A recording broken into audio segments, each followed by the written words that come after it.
During the Baroque period, Francesco Borromini pushed architecture beyond classical rules and theatrical spectacle into the world of geometry, tension, and spiritual abstraction. Borromini is considered one of the most innovative architects in architectural history. While Bernini turned architecture into theater, Borromini transformed architecture into geometry and spatial experimentation. His buildings are complex, dynamic, and deeply intellectual. He reshaped Baroque architecture and influenced modern architects centuries later. This is the story of Borromini, the architect who turned geometry into spiritual space. So Borromini was born in 1599 in Bisson, in present-day in Switzerland. He came from a family of stonemason and builders. From a young age, he learned construction and craftsmanship. He later moved to Rome, where he worked as a stone cutter and an architect. In Rome, he worked under Carlo, one of the leading architects of the time. He also collaborated with Bernini on St. Peter's Basilica. However, Borromini's personality and ideas were very different from Bernini's. He was quiet, intellectual, and deeply focused on geometry and spatial innovation. Borromini worked during the Counter-Reformation, when the Catholic Church was commissioning dramatic churches and public spaces. Baroque architecture was typically theatrical and expressive. However, Borromini approached architecture differently. Instead of focusing on sculpture and visual drama, he focused on geometry, spatial complexity, lighting structure, and mathematical order. His architecture was more abstract and intellectual than Bernini's. Borromini's most famous work is the Church of St. Charles at the Four Fountains in Rome. Construction began in 1638, and the main church was completed in 1646. The famous undulating facade was finished after Borromini's death in 1667. Although the church occupies a site only about 24 by 20 meters, with the dome rising roughly 24 meters high, it is considered one of the greatest masterpieces of Baroque architecture. Compared to Bernini's monumental churches, San Carlo is remarkably small, yet many historians regard it as a more radical architectural achievement. The facade immediately reveals Borromini's intentions. Rather than presenting a flat classical composition, the surface continuously moves forward and backward like a wave. Convex and concave curves replace straight lines, giving the building a sense of motion, even though it is built entirely of stone. The interior is even more revolutionary. Instead of organizing a church around a simple circle or rectangle, Borromini developed the plan from a polycentric oval, a complex curve constructed from several circles rather than a single mathematical ellipse.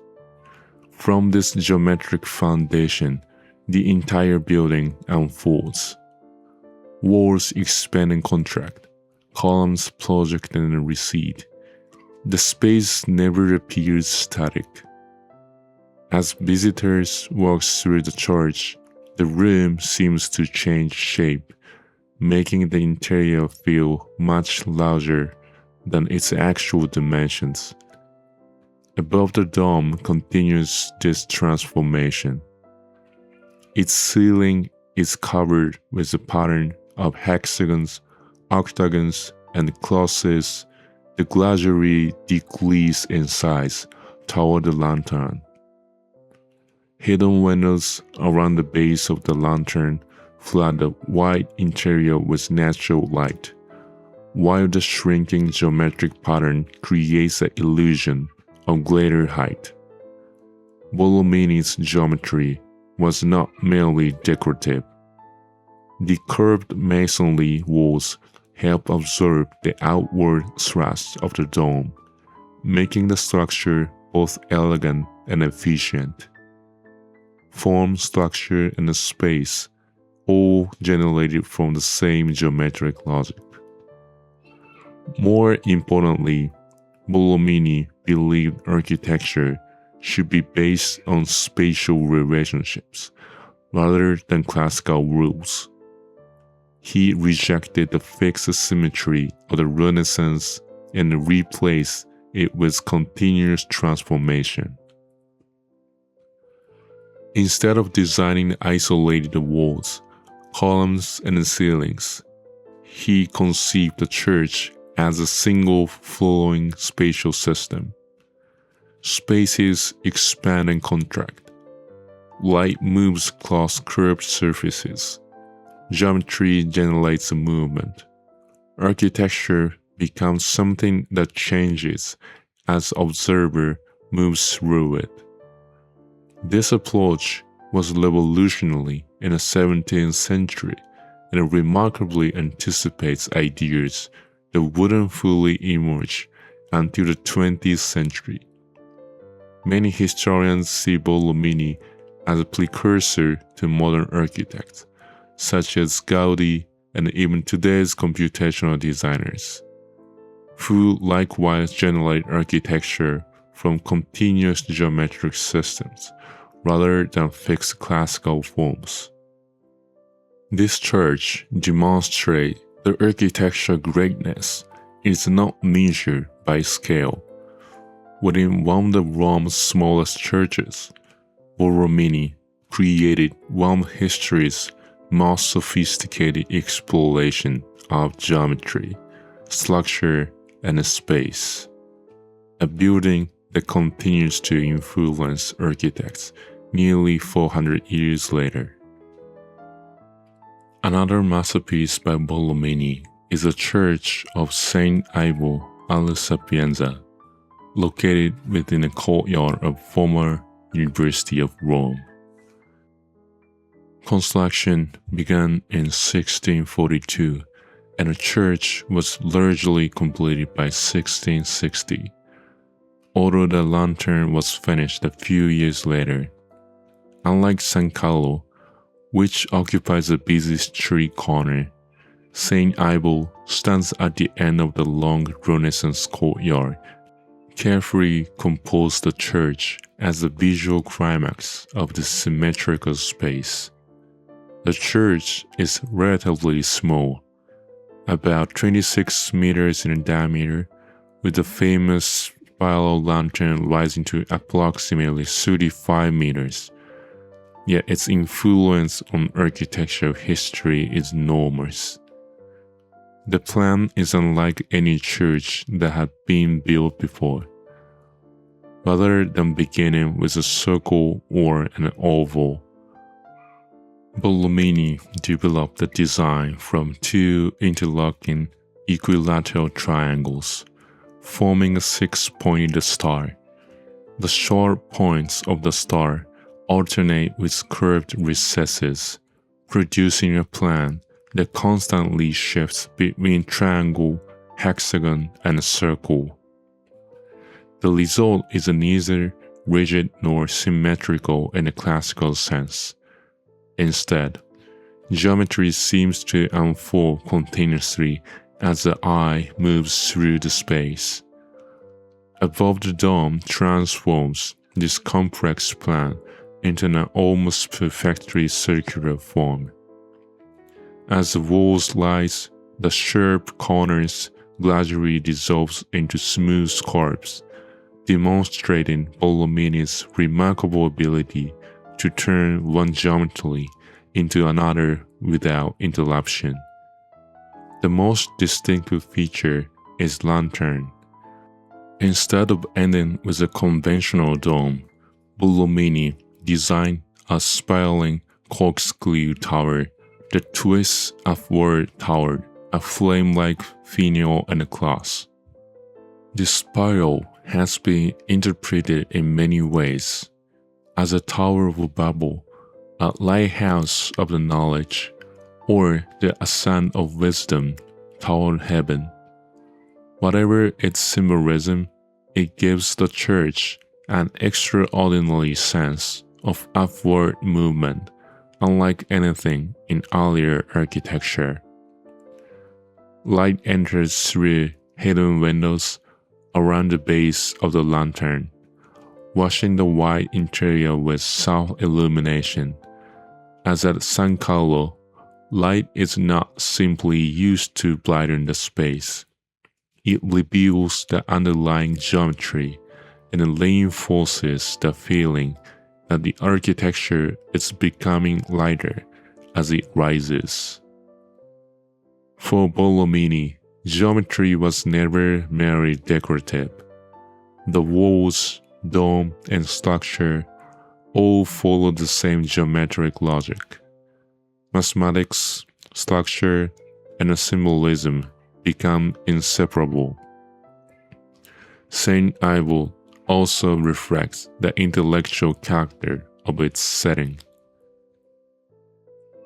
Built for a university whose name, La Sapienza, means wisdom, the church embodies the idea that faith and reason can coexist. Geometry becomes both a structural system and a symbolic language, expressing the harmony between divine order and human knowledge. Like San Carlo, Saint Ivo challenged the architectural conventions of its time. Yet while San Carlo explores the fluid transformation of the oval, Saint Ivo investigates the transformation of the star into a unified spatial system. Together, these two churches established Borromini as one of history's most original architects. Rather than treating architecture as an arrangement of classical elements, he conceived it as a continuous geometric process, an approach that continues to inspire architects and computational designers nearly 4 centuries later. The dome spirals upward toward the sky. The lantern at the top creates a sense of movement and spiritual ascent. The building feels almost surreal. It combines mathematics, architecture, and spirituality. Saint Ivo is one of the most innovative architectural works in history. Borromini had a famous rivalry with Bernini. Bernini was popular and supported by powerful patrons. Bernini's architecture was theatrical and sculptural, versus Borromini was more isolated and intellectual. Borromini's architecture was geometric and experimental. This rivalry shaped the Baroque Rome. Together, they created 2 different directions in architecture. Their competition pushed architectural innovation forward. Borromini believed architecture should express spiritual and mathematical order. He saw geometry as a way to express divine harmony. His buildings are not decorative. They're structural and spatial compositions. He focused on geometry, light and structure, and spiritual experience. Architecture became a reflection of cosmic and mathematical order. This philosophical approach makes Borromini unique in architectural history. Borromini influenced many later architects. His geometric and spatial experiments inspired Baroque architects in Europe, modern architects, and contemporary designers. In the 20th century, architects rediscovered Borromini. Architects such as Le Corbusier, Louis Kahn admired his spatial innovation. Borromini's work influenced modern architecture's interests in geometry and space. Borromini remains highly relevant in contemporary architecture.